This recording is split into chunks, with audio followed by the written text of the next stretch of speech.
ఈ లైవ్ చూస్తున్న వారు ఎవరైనా ఉంటే నా వాయిస్ మీకు క్లియర్గా వినబడుతుందా లేదా కొంచెం మెసేజ్ చేయండి. లైవ్ చూస్తున్న వాళ్ళు మీరు ఎక్కడి నుంచి లైవ్ చూస్తున్నారు, మీ పేరేంటి, నా వాయిస్ మీకు క్లియర్గా వినబడుతుందా లేదా ఒకసారి మెసేజ్ చేయండి. చాలా కీలకమైనటువంటి విషయాల గురించి మనం మాట్లాడుకోవడానికి ఈ లైవ్లోనికి వచ్చాం. దాని విషయం ప్రైజ్ దిలోడన్నా, ప్రైజ్ దిలోడమ్మా, ABPOUI, ప్రైజ్ దిలోడ్ బ్రదర్. నా వాయిస్ మీకు క్లియర్గా వినబడుతుందా? నా వాయిస్ మీకు క్లియర్గా వినబడుతుందా? ఎవరైనా ఒకళ్ళు మెసేజ్ ద్వారా నాకు తెలియజేయండి.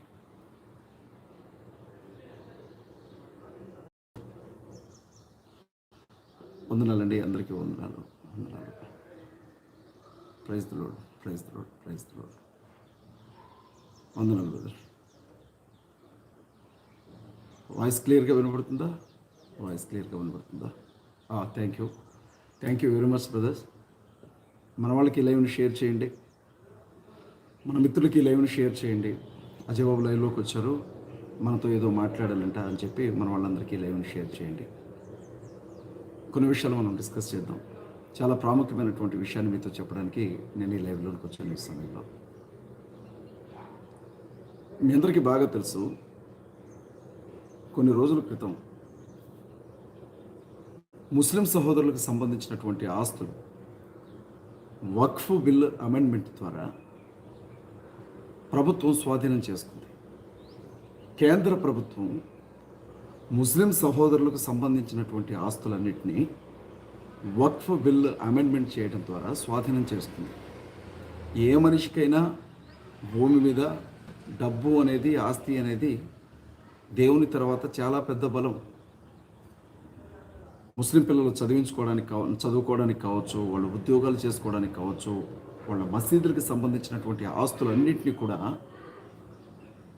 కొన్ని సంవత్సరాలుగా, 10 సంవత్సరాలుగా వాళ్ళ చేతుల్లో ఉన్న ఆస్తులన్నింటినీ కూడా బీజేపీ గవర్నమెంట్ స్వాధీనం చేస్తుంది. ఇప్పుడు సేమ్ ఇదే ప్లానింగ్ క్రైస్తవుల ఆస్తుల గురించి వాళ్ళు చేస్తున్నారు. కొన్ని రోజుల క్రితం రాహుల్ గాంధీ గారు, మీ అందరికీ తెలుసు, భారతదేశ ప్రధాన ప్రతిపక్ష నేత రాహుల్ గాంధీ గారు ఈ విషయం గురించి చాలా స్పష్టంగా భారతదేశ ప్రజలకు చెప్పారు. కేంద్ర ప్రభుత్వం ముస్లింల ఆస్తులు స్వాధీనం చేసుకున్న తర్వాత క్రైస్తవుల ఆస్తులను స్వాధీనం చేసుకోవాలని చూస్తోంది. ఈ విషయంలో క్రైస్తవులందరూ జాగ్రత్త పడండి అని చెప్పారు. మీకు తెలుసండి, సుమారు 7 లక్షల హెక్టార్లు, 7 లక్షల కోట్ల హెక్టార్లు, మళ్ళీ చెప్తున్నాను, 7 లక్షల కోట్ల హెక్టార్ల భూములు క్రైస్తవ చర్చిల స్వాధీనంలో ఉన్నాయంట భారతదేశంలో. రాహుల్ గాంధీ గారు చెప్పే వరకు ఈ విషయం నాకు కూడా తెలియదు వాస్తవంగా. 7 లక్షల కోట్ల హెక్టార్ల భూమి చర్చి స్వాధీనంలో ఉందట. మనం చూస్తూ ఉంటాం, ఆర్సీఎం కావచ్చు, సిఎస్ఐ కావచ్చు, లూథరన్ కావచ్చు, బ్యాప్టిస్ట్ చర్చిలు కావచ్చు, వాళ్లకు ఇంకా అనేక సంఘాలకు చాలా పెద్ద ఎత్తున ఆస్తులు ఉన్నాయండి. మన తెలుగు రాష్ట్రాల్లో మాత్రమే కాదు, భారతదేశ వ్యాప్తంగా పెద్ద ఎత్తున ఆస్తులు ఉన్నాయి. ఈ ఆస్తులను స్వాధీనం చేసుకోవాలని చూస్తోంది భారతీయ జనతా పార్టీ ప్రభుత్వం. మీరు చూడండి, క్రైస్తవం మీద 3 అంచెలుగా, మూడు దారుల నుండి, 3 వైపుల నుండి భారతీయ జనతా పార్టీ ప్రభుత్వం దాడి చేస్తూ వస్తుంది. ఈ విషయం మీ అందరికీ అర్థం కావాలి. మనం ఏం చేద్దాం, ఎలా దీన్ని ఎదుర్కొందాం, మీ అందరి సలహాలు, మీ అందరి అభిప్రాయాలు, మీ అందరి ఆలోచనలు కూడా తీసుకోవడానికే నేను ఈ లైవ్ చేస్తున్నానండి. ఇక్కడ మేము ఉన్నామండి, ఖమ్మంలో మేము ఉన్నాం. నేను ఖమ్మంలో ఉన్నాను. కరుణగిరి అని ఆర్సీఎంకి సంబంధించినటువంటి ఒక చర్చ్ ఉంటుంది, పెద్ద చర్చ్. సుమారు 10ల సంఖ్యలోనో 100ల సంఖ్యలోనో ఎకరాల భూమి ఆ ఒక్క చర్చ్కే ఉంది. మరి అలాంటిది భారతదేశ వ్యాప్తంగా ఆర్సీఎం చర్చ్ మినిస్ట్రీ చేతుల్లో ఎన్ని ఎకరాల భూములు ఉంటాయో మీరు ఆలోచించండి. ఇదివరకు భారతదేశానికి చర్చ్ మినిస్ట్రీ వచ్చినప్పుడు ఈ దేశంలో చారిటీ కార్యక్రమాలు మన చర్చ్ మినిస్ట్రీనే నిర్వహించింది. ఆ విషయం మీకు తెలుసు. ఇక్కడ ఆకలితో ఉన్న వాళ్ళకి అన్నం పెట్టడానికి అన్నదాన కార్యక్రమాలు జరిగేవి. తల్లిదండ్రులు కని పారేసినటువంటి పిల్లల్ని పెంచడానికి అనాథాశ్రమాలను ఏర్పాటు చేశారు. వృద్ధాప్యంలోకి వచ్చిన తర్వాత తల్లిదండ్రులను వదిలేసినటువంటి అనేక సంఘటనలను చూసి వాళ్ళు ఎలా బ్రతుకుతారు, బిడ్డలు వాళ్ళని ఇంటి దగ్గర ఉండవరు, ఇంటికి రానివ్వరు, వాళ్ళు పెరగడానికి వాళ్ళు బ్రతకడానికి వాళ్ళకు ఒక ఆధారం లేదు అని చెప్పి వృద్ధాశ్రమాలను ఏర్పాటు చేశారు. భారతదేశంలో చాలామంది ప్రజలు విద్యకు నోచుకోలేదు అన్న విషయం అర్థమయ్యి మిషనరీ కాలేజీలు కట్టారు, మిషనరీ స్కూల్స్ని ఏర్పాటు చేశారు. మీకు తెలుసు కదా, ఎక్కువగా ఈ దేశంలో ఉన్నటువంటి శూద్రులుగా పిలువబడుతున్న వారు చదువుకు నోచుకోలేదండి. అస్సాం ముఖ్యమంత్రి బిశ్వంత్ శర్మ నిన్న ఒక వివాదాస్పదమైనటువంటి వ్యాఖ్య చేశారు. మన వాళ్ళకి అది వివాదాస్పదమైనటువంటి వ్యాఖ్య, కానీ వాస్తవంగా ఆయన చెప్పాలనుకుందో చెప్పాడు. వాళ్ళ మనధర్మం మొత్తం దాని గురించే మాట్లాడుకుంటుంది. వాళ్ళందరూ కూడా దాన్నే నమ్ముతారు. ఏంటంటే క్షత్రియులు, బ్రాహ్మణులు, వైశ్యులు, జాగ్రత్తగా వినండి, క్షత్రియులు, బ్రాహ్మణులు, వైశ్యులు ఈ 3 వర్గాల వారికి సేవ చేయడానికే శూద్రులు ఉన్నారు తప్ప వాళ్ళు ఏ హక్కులు అడగకూడదు, ఏ విధమైనటువంటి నిరసనలు తెలియచేయకూడదు అని చెప్పి సాక్షాత్తు అస్సాం రాష్ట్ర ముఖ్యమంత్రి బిశ్వంత్ శర్మ నిన్న మాట్లాడారండి. ఆ వీడియో ఇప్పుడు వైరల్ అవుతూ ఉంది. అంటే మీరు ఆలోచన చూడండి, వాళ్ళ భావజాలం ఎలా ఉందో. దేశానికి స్వతంత్రం వచ్చి 76 సంవత్సరాలు గడుస్తున్నా రాష్ట్రాలకు ముఖ్యమంత్రులుగా, దేశానికి ప్రధానమంత్రులుగా, కేంద్ర మంత్రులుగా,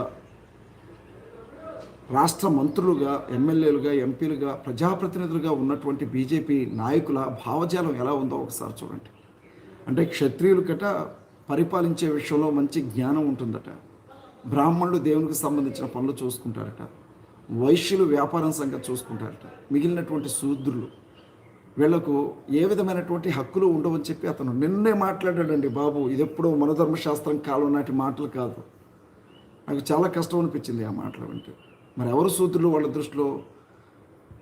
మన వాళ్ళు చాలామంది ఏమనుకుంటారంటే మాలమాదిగలు మాత్రమే అంటరాని వారు, వాళ్ళు మాత్రమే శూద్రులు అనుకుంటారు. కానీ నిన్న మాట్లాడిన బిశ్వంత్ శర్మ మాటలను బట్టి, అస్సాం రాష్ట్ర ముఖ్యమంత్రి బిశ్వంత్ శర్మ మాట్లాడిన మాటలను మనం జాగ్రత్తగా పరిశీలించి చూస్తే కమ్మోళ్ళు శూద్రులే, మనధర్మశాస్త్రం ప్రకారంగా రెడ్లు శూద్రులే, వెలమలు శూద్రులే, బీసీ కులాల్లో ఉన్నటువంటి ఆ సుమారు 150, 160 కులాల వాళ్ళందరూ శూద్రులే, గౌడన్నులు శూద్రులే, యాదవులు శూద్రులే, పోసలోళ్ళు శూద్రులే, చాకలోళ్ళు శూద్రులే, మంగళోళ్ళు శూద్రులే, కుమ్మరోళ్ళు శూద్రులే, కమ్మరోళ్ళు శూద్రులే, అన్ని రకాల బీసీ కులాలన్నీ శూద్రులే. తర్వాత ఎస్టీ ట్రైబ్స్ అందరూ కూడా లంబాడీలు కావచ్చు, నాయప్కోడు కావచ్చు, ఇంకా కోయ జాతులు కావచ్చు, అందరూ శూద్రులే, మాలమాదిగలు శూద్రులే, వాళ్ళకి సంబంధించిన ఉపకులాల వాళ్ళు శూద్రులే. వీళ్ళందరికీ ఎవరికి కూడా అసలు హక్కుల గురించి మాట్లాడే రైట్ లేదు అని చెప్పి మాట్లాడుతున్నాడు ఆయన. ఇలాంటి ప్రభుత్వంలో మనం బ్రతుకుతూ ఉన్నాం. ఎలాగే ఉంది ఇప్పుడు పరిస్థితి. ఎలాంటి వారికి చదువు నేర్పినాయి క్రైస్తవ మిషనరీలు ఏర్పాటు చేసినటువంటి స్కూల్స్, కాలేజీలు. అరే మనం చదువుకోవడానికి మనం పనికిరామని చెప్పారు, గుళ్ళోనికి రావడానికి మనం పనికిరామని చెప్పారు, బళ్ళలోనికి రావడానికి మనం పనికిరామని చెప్పారు, మనం ముట్టుకుంటే దేవుళ్ళు మైలపడతారు అని చెప్పారు, మనం గుడి లోపలికి వస్తే దేవుడు మైలపడతాడు అని చెప్పారు, మనుషులను ముట్టుకుంటే వాళ్ళు మైలపడతారు అని చెప్పారు. చదువుకుందామని ప్రయత్నం చేసినప్పుడు పుస్తకాలను మన నుండి దూరం చేశారు. అంబేద్కర్ గారు భారతదేశానికి ప్రజాస్వామ్య రాజ్యాంగాన్ని రాసినటువంటి వారికి కీలకమైనటువంటి వ్యక్తిగా ఉన్నటువంటి ఆ కమిటీలో ఉన్న అంబేద్కర్ గారిని స్కూల్లోనికి రానివ్వలేదు, కుండలో నీళ్లు తాగనివ్వలేదు, పక్కన కూర్చొనివ్వలేదు, ఊరవతలకు గెంటేశారండి. ఇక మనం ఎంత చెప్పండి. ఇలాంటి పరిస్థితుల్లో వేదాలకు దూరం చేశారు, బడులకు దూరం చేశారు, గుడులకు దూరం చేశారు, బ్రతుక్కు దూరం చేశారు, ఊరవతలకు గెంటేశారు, అంటరాని వాళ్ళు అన్నారు, మూతికి ముంత కట్టారు, మొల చుట్టూ తాటాకులు కట్టారు, నడిచే దారిలో కల్లాపి చల్లారు. స్త్రీలు ఎవరు కూడా ఒంటి మీద జాకెట్లు వేసుకోకూడదు అనే చట్టాలు ఉండేవి, మీకు తెలుసు కదండి. స్త్రీలు, మన స్త్రీలు, శూద్రులైనటువంటి వారి కుటుంబ సభ్యులుగా ఉన్నటువంటి స్త్రీలు ఒంటి మీద జాకెట్లు వేసుకుంటే ఊరుకునేవాళ్ళు కాదు. ఆడవాళ్ళు ఎవరో మగవాళ్ళు ఎవరో మాకు తెలియాలి కాబట్టి మీరు ఒంటి మీద జాకెట్లు వేసుకోవద్దు, జాకెట్లు అనేది మా బ్రాహ్మణులు, క్షత్రియులు, వైశ్య స్త్రీలు మాత్రమే వేసుకోవాలి అని చెప్పి స్త్రీలకు, మన శూద్ర స్త్రీలకు జాకెట్లు ఉంచేవాళ్ళు కాదు. చివరికి స్త్రీల రొమ్ముల మీద పన్నులు వేసినటువంటి పరిస్థితి. అది తట్టుకోలేకే కదా ఒక తల్లి తన ఒంటి మీద ఉన్న స్థలాన్ని కోసి ఆ రొమ్మును తీసి పన్నుకు బదులుగా ఇచ్చేసి నిరసన తెలియజేసింది. మనం అలా బ్రతికాం, మన బ్రతుకులు అలా ఉన్నాయి. ఎలాంటి మనల్ని దగ్గరికి తీసుకున్నారు క్రైస్తవ మిషనరీ. చదువు నేర్పించారు, ఒంటికి బట్ట కట్టుకోవడం నేర్పించారు, భాష మాట్లాడడం నేర్పించారు, ఆంగ్ల భాషను నేర్పించారు, వైద్యం అందించారు, చారిటీ వాళ్ళు సంపాదించిన దాంట్లో కొంత భాగం ఖర్చు పెట్టి స్వచ్ఛంద కార్యక్రమాలు చేశారు. ఇక్కడ వాస్తవంగా మాట్లాడుతున్నాను, క్రైస్తవ మిషనరీలు కానీ భారతదేశానికి వచ్చి ఉండకపోతే, క్రైస్తవ మిషనరీలు కానీ భారతదేశంలో వారి స్వచ్ఛంద కార్యక్రమాలు జరిపించుండకపోతే ఈనాడు భారతదేశ పరిస్థితి మరొకలాగా ఉండేదండి. ఈ దేశంలో వెనకబడినటువంటి కులాలకు కానివ్వండి, వెనకబడిన వర్గాలకు కానివ్వండి, అసలు బ్రతికే ఉండేది కాదు. నువ్వు చూసావా అన్న అనిల్ అన్న టాకింగ్ అంట. నువ్వు చూసావా? అరే నాయన, హిమాలయ పర్వతాలు ఉన్నాయి, దగ్గరికి వెళ్ళి చూసావా? ఎవరెస్ట్ శిఖరం దగ్గరికి వెళ్ళి చూసి వచ్చావా? నువ్వు ముట్టుకొని వచ్చావా? ఎరా నాయన, చైనా, రష్యా, బ్రిటన్ దేశాలు 195 కంటే ఎక్కువ దేశాలు ఉన్నాయి. అన్ని దేశాలు నువ్వు చూసావా? ఎందుకు ఒప్పుకుంటున్నావురా? అవి ఉన్నాయి కాబట్టి ఒప్పుకోవాలా. చరిత్ర 50 ఏళ్ల క్రితం ఏం జరిగిందో చరిత్రకారులు రాశారు. చరిత్రకారులు రాసినప్పుడు ఆ చరిత్రను చదివితే చరిత్రలో ఏం జరిగిందో మనకు అర్థమైంది. చరిత్రను మార్చలేవురా నాయన. వాట్సాప్ యూనివర్సిటీలో ఉన్నంత మాత్రాన చరిత్రని నీకు నచ్చలేదు కదా, ఇలా చేశారు అంటే నువ్వు తట్టుకోలేకపోతున్నావు కదా.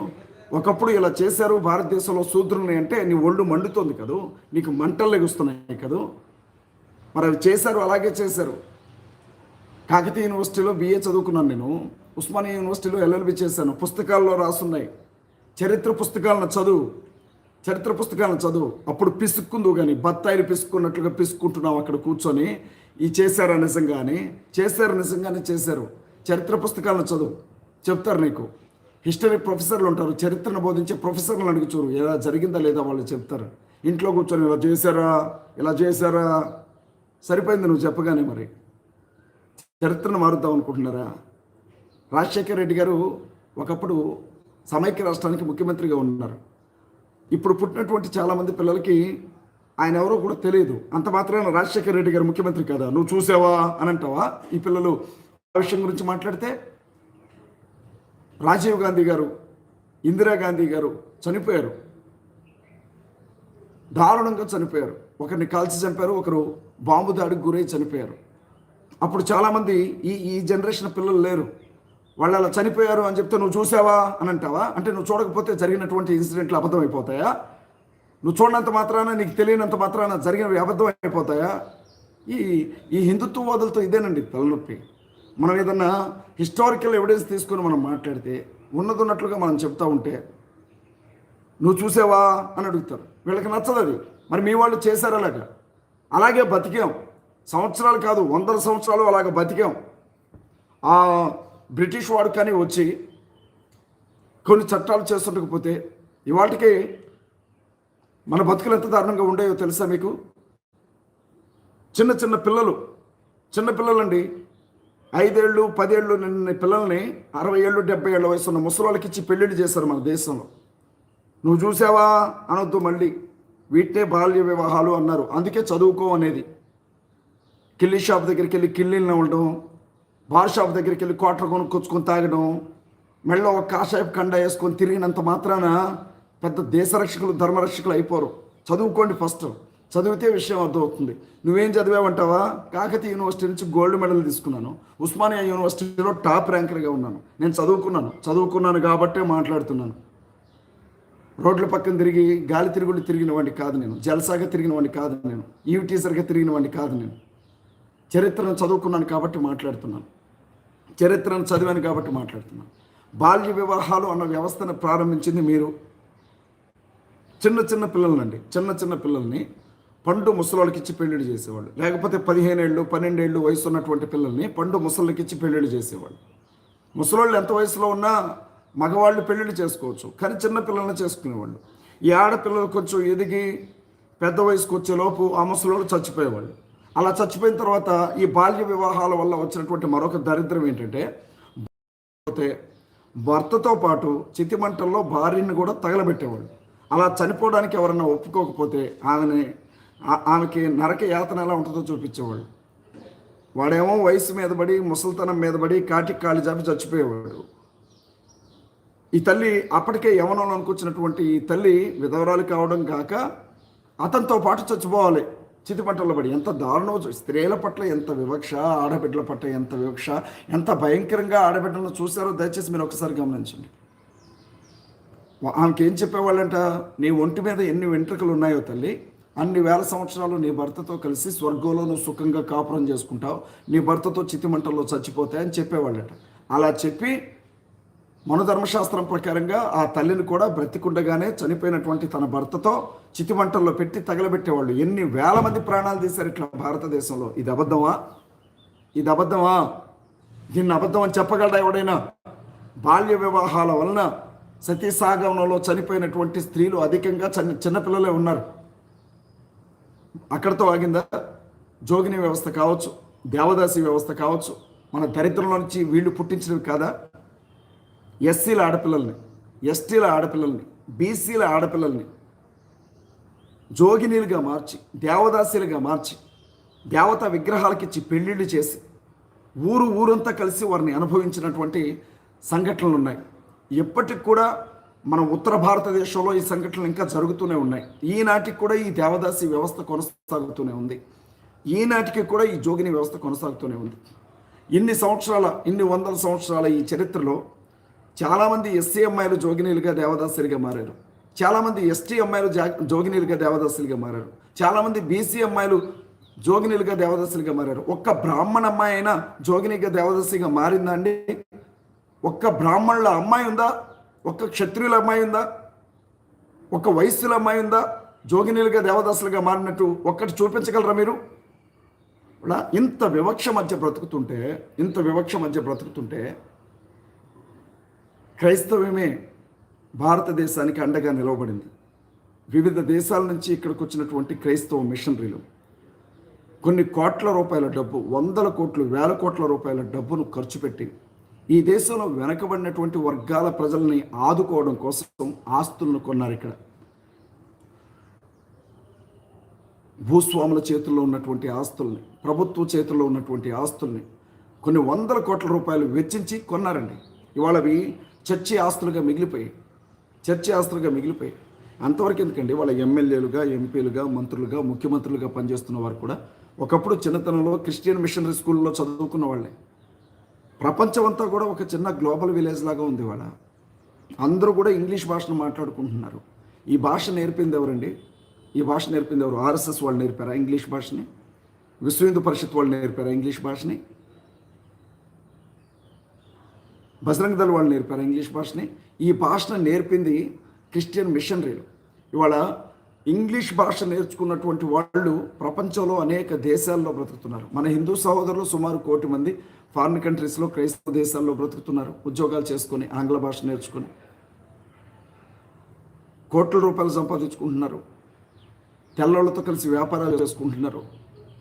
వందల కోట్ల రూపాయలకు ఆస్తిపరులు అయ్యారు. అక్కడ ఉద్యోగాలు చేస్తున్నారు. వేరే దేశాల్లో అధికారంలో, పదవుల్లో కూడా మన వాళ్ళు ఉన్నారు అని అంటే భారతదేశానికి క్రిస్టియన్ మిషనరీలు చేసినటువంటి సేవను ఎలా మర్చిపోతాం మనం?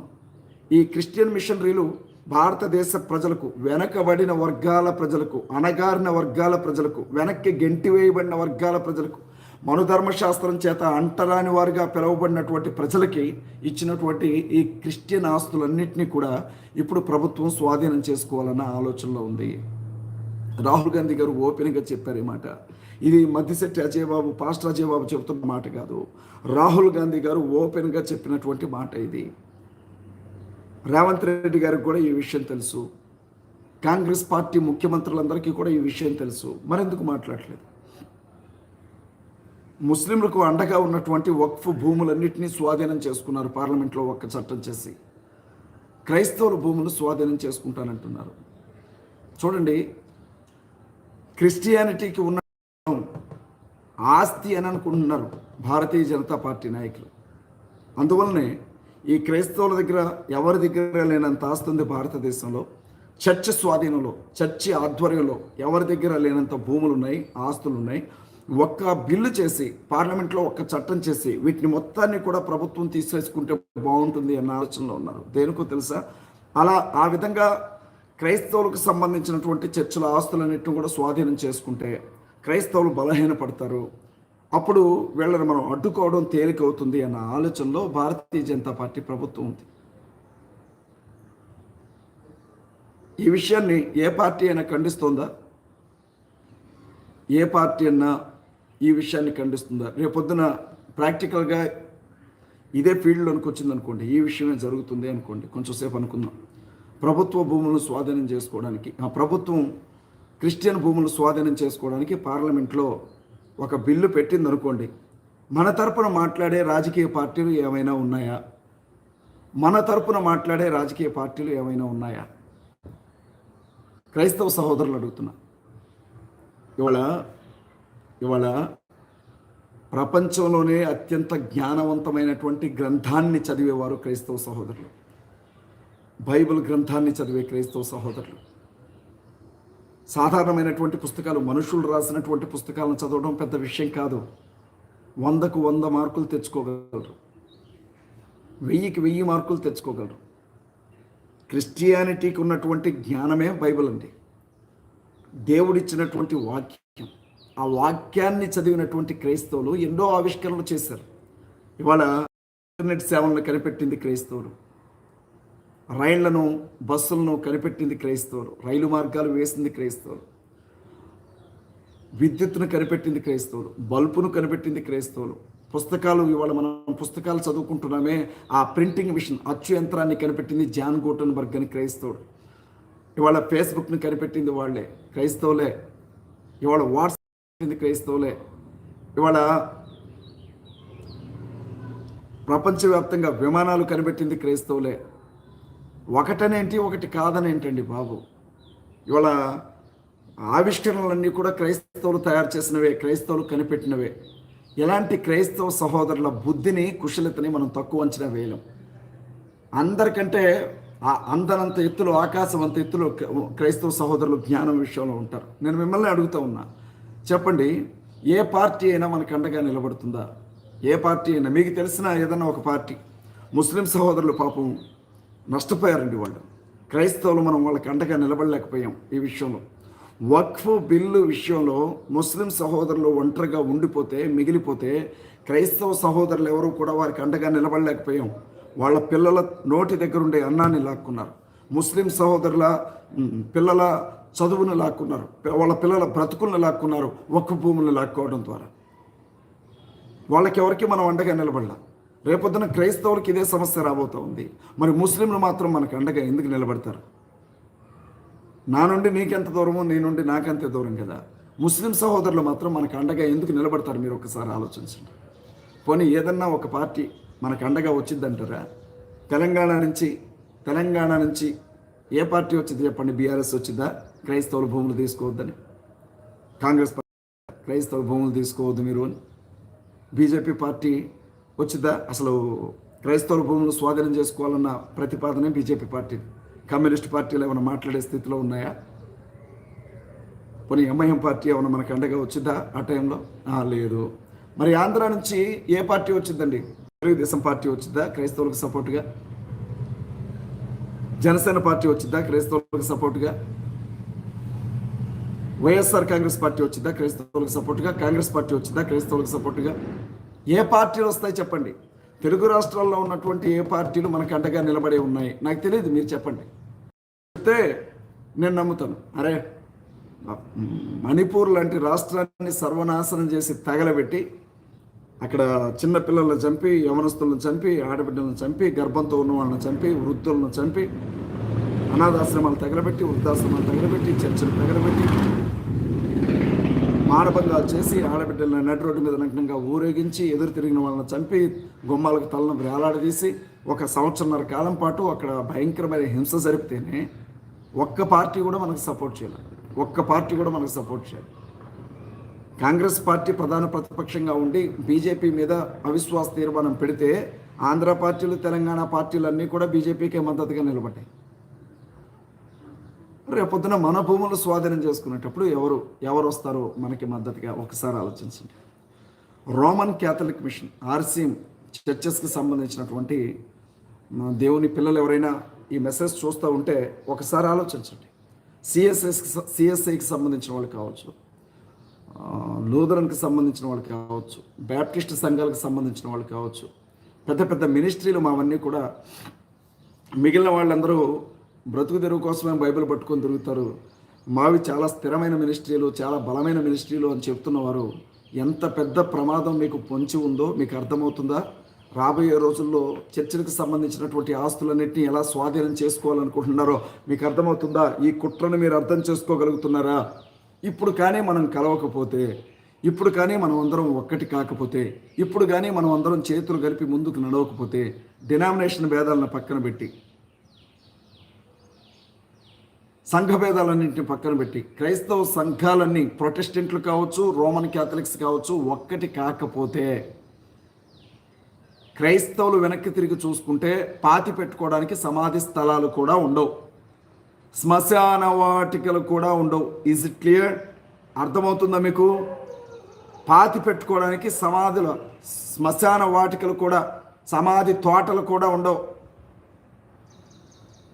మన బతుకట్ల కాబోతుంది మన దేశంలో.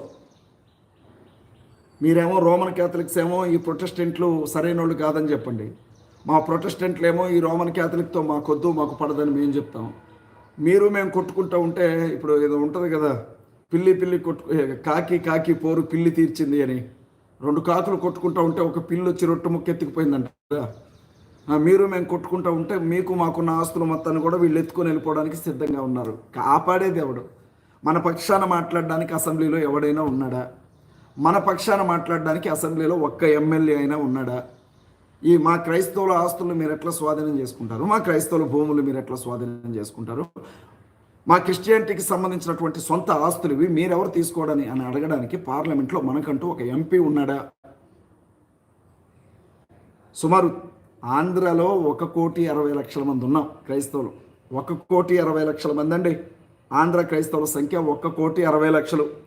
తెలంగాణ క్రైస్తవుల సంఖ్య సుమారు 60 లక్షలు.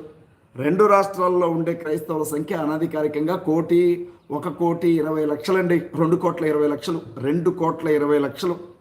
ఇంతమంది ఉండి మన మొహానికి ఒక ఎమ్మెల్యే లేడు, మన మొహానికి ఒక ఎంపీ లేడు, మన మొహానికి ఒక మంత్రి లేడు, మన బతుక్కొక పంచాయతీ సర్పంచ్ లేడు, మన బతుక్కొక ఎమ్మెల్సీ లేడు. ఎందుకు బతుకుతున్నామో తెలియదు. ఏమన్నంటే క్రైస్తవులు రాజకీయం చేయకూడదు. మరి ట్రంప్ క్రైస్తవుడేగా, అమెరికా అధ్యక్షుడు ఎలా అయ్యాడు? అమెరికా దేశం క్రైస్తవ దేశమే కదా, అక్కడ ఉండే సెనేటర్స్ అందరూ కూడా క్రిస్టియన్సే కదా. మరి వాళ్ళు ఎవరు పరలోకానికి వెళ్ళరా? మరి ఇజ్రాయెల్ దేశాన్ని పరిపాలిస్తున్నటువంటి నెతన్యాహు అతను ఒక యూదుడే కదా, దేవుడైన యెహోవాకు అతను భక్తుడే కదా. అక్కడ ఉన్నటువంటి అక్కడ వాళ్ళకున్నటువంటి అధికారులందరూ, ప్రధానులందరూ కూడా మరి ఇజ్రాయేలీలు, వాళ్ళు దేవుని నమ్ముకున్న వాళ్ళే కదా. మరి వాళ్ళు ఎవరు పరలోకానికి వెళ్ళరా? బ్రిటన్ క్రైస్తవ దేశం, అక్కడ ఉన్నటువంటి దేశ అధ్యక్షుడు కావచ్చు, వాళ్ళ అధికారులు కావచ్చు, వాళ్ళందరూ క్రైస్తవులే. పోలీస్ ఆఫీసర్లు క్రైస్తవులే, జడ్జిలు క్రైస్తవులే, అధికారులు క్రైస్తవులే, ప్రజాప్రతినిధులు అక్కడ క్రైస్తవులే కదా. ఎన్నిక చేయబడిన వారు, రాజరికంలో ఉన్నవారు కూడా క్రైస్తవులే కదా. మరి వారెవరు పరలోకానికి వెళ్ళరంటారా?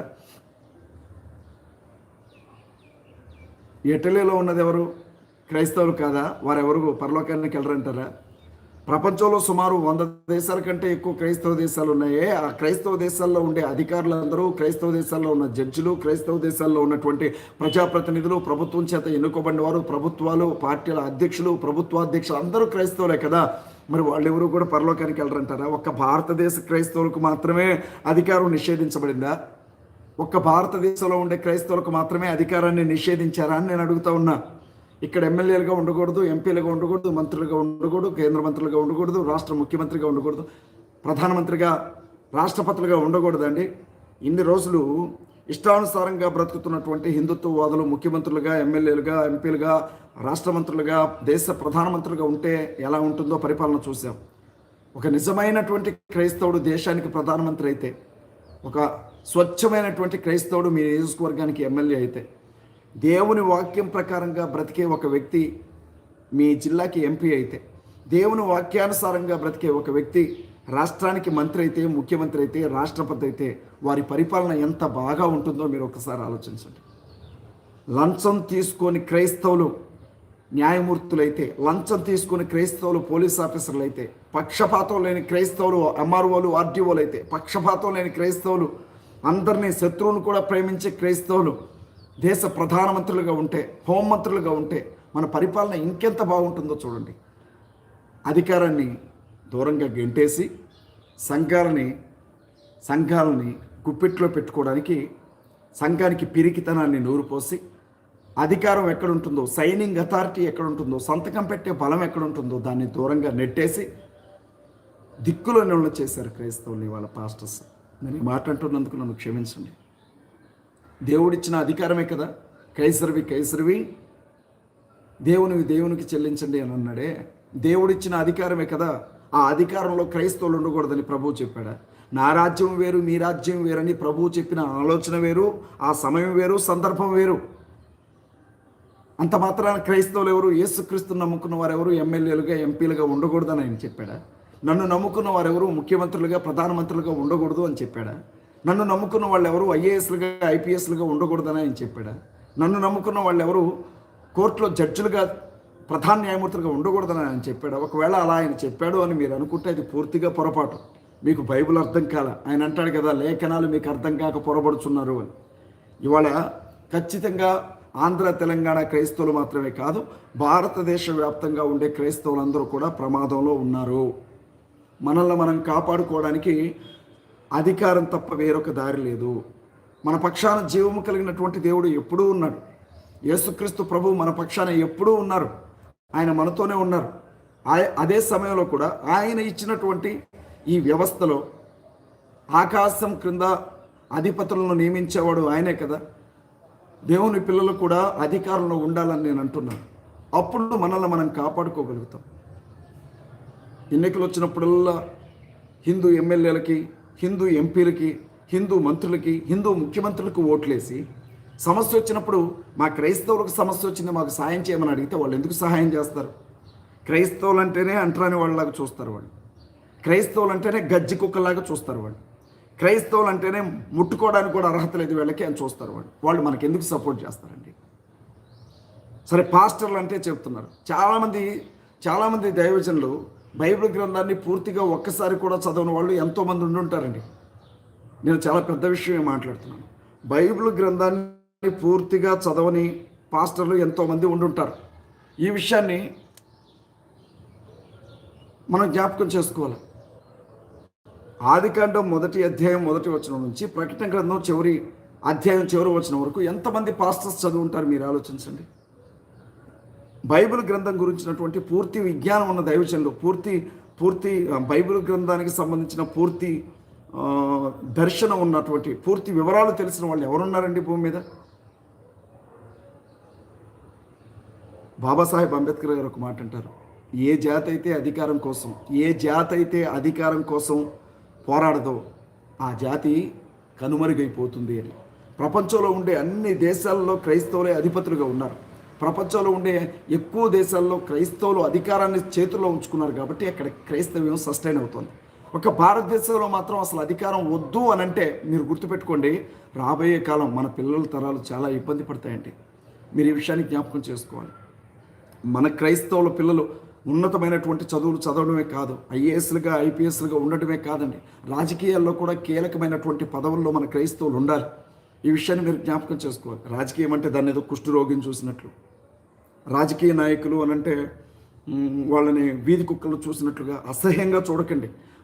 మన సమస్యలన్నిటికీ పరిష్కారం, అధికారం ఉన్నటువంటి ఆ రాజకీయంలోనే ఉంది. ఇక రెండో విషయం చెప్పాలి మీతో, మత మార్పిడి నిరోధక బిల్లు. మీకు తెలుసు ఈ విషయం.